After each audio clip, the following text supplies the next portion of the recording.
Nicola asks, will Reacher revisit places from the earlier books? Good question, Nicola. And, you know, he sometimes does. He's been to New York several times, obviously, and it's mentioned that he's familiar with other cities like Chicago and so on, and we've seen him in LA a couple of times.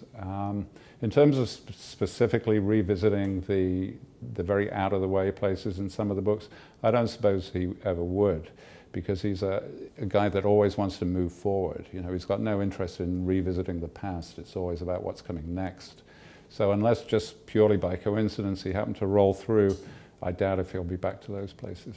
Vern asks, what is Reacher's biggest strength and biggest weakness? And that is also a good question. And I've thought about this a lot. And honestly, I think his biggest weakness is that he is scared of loneliness.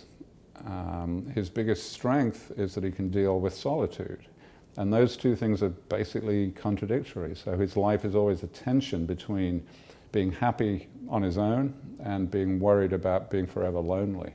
And I think that kind of conflict inside him is what drives a lot of his activities. Tracy asks, do I travel to all the locations in the books?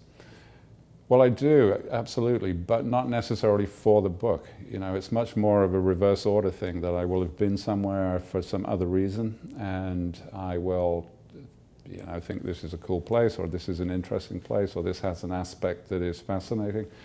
And then it can be years later that when I have to write a book, I think, you know what, that place, that could really work. So it's kind of research, but in the reverse order. I don't get the idea and then go to the place to check it out. It's the other way around. For instance, in Never Go Back, there's a scene, a sequence where they're driving through West Virginia to get to Pittsburgh.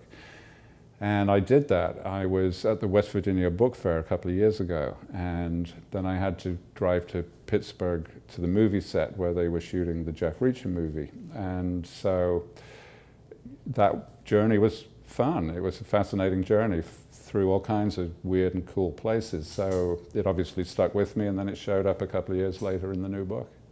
Chris wants to know, have I ever considered a story about Reacher as a West Point cadet?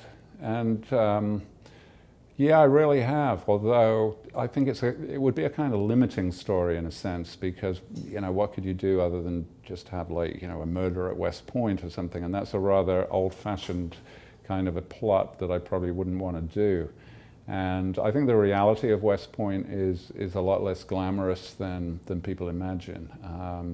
You know, I've been to West Point, I know plenty of West Point graduates, and it's a very intense technical school. You know, it's more or less like an engineering school, and you know, certainly there's history and military tactics and so on, but it's very focused. And I think that the reality of West Point would kind of disappoint people looking for a dramatic plot.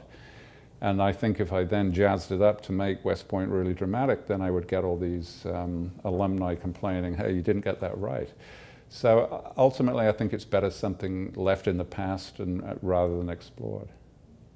Mark wants to know, who is my favorite tough guy character from another series? And that's a great question, because there's a lot of good ones. I mean, a lot of good ones. I like Joe Pike that Robert Crais writes about. I like Nick Heller that Joe Finder writes about. There's a lot of great contemporary ones. But I think, honestly, the answer, I'd have to go back to the past, and it would be Travis McGee, the John D. MacDonald series.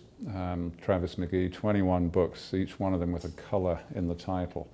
And to me, that is not only the best tough guy series, it's probably the best series. You know, it's quite remarkable, a 21-book series without any real weak points, done in a way that is not overtly dramatic. I think the biggest magic of MacDonald is that nothing much happens on page 1, nothing much happens on page 2. By page 3, you cannot put the book down. Now, how does it do that? It's just terrific.